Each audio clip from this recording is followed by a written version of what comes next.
Manipur video case will be handed over to the CBI, and the centre plans to recommend that the trial of the case should also be held in a separate state.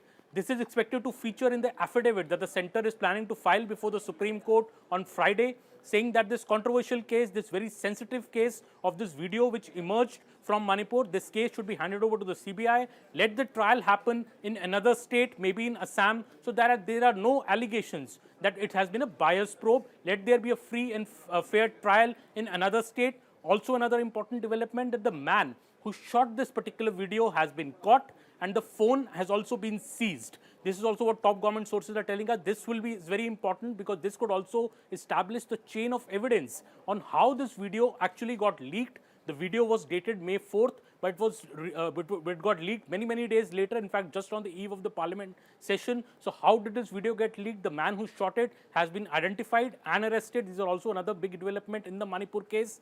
Government sources also telling us, importantly, that the centre is speaking to both the communities in Manipur, the Kukis and the Metis, and is hopeful to get them on the same table soon. In fact, talks with both the sides have been held separately over various rounds, and now the talks to get them on the same table, the effort towards that is at an advanced stage, the government sources are telling us. Also, another important point, the centre admits that the violence is still happening in Manipur, but at a much smaller scale, and no death has been reported in the state since July 18th.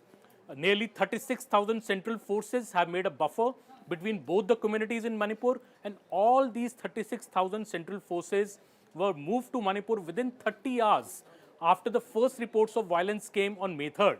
Government sources are also pointing out that there is no price hike situation in the state.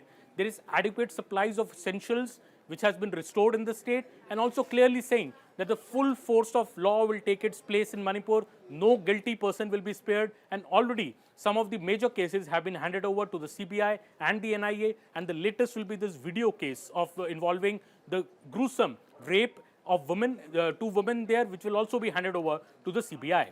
On the way ahead in this case, government sources are saying that the biometric and thumb impressions will be taken of all people who are coming from Myanmar into Manipur, so that they can be put in the negative list of voters so that they do not get citizenship.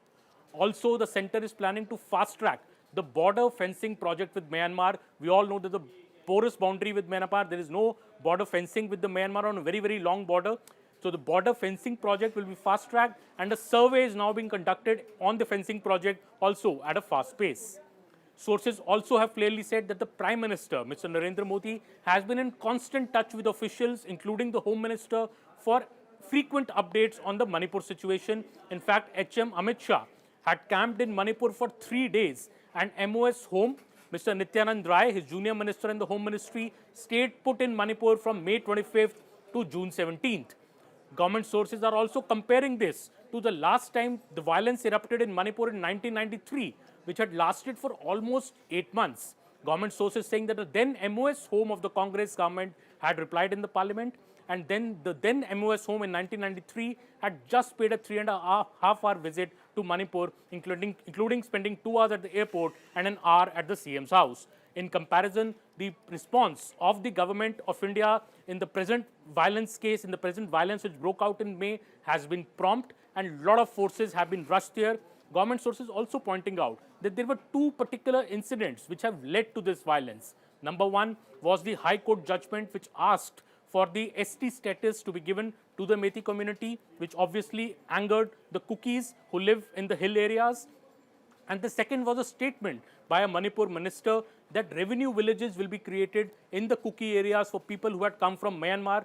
That angered the Metis, and this deadly cocktail of anger on both sides erupted on May 3rd to May 5th in Chandrachurpur, when violence erupted for the first time. But the centre is saying, central government sources say, that they responded promptly to this. Forces were rushed there. There is no price hike situation in the state right now. Essentials have been restored, and most importantly, the case which has brought also Manipur to a national limelight in a way, this particular video which got leaked, this gruesome video which has been condemned by everybody, everyone across society, by all political parties. This video will see a top probe by the CBI now. The trial will be held in different state. The major accused in this case, over 5 accused, have been arrested, and now the man who shot the video has also been arrested.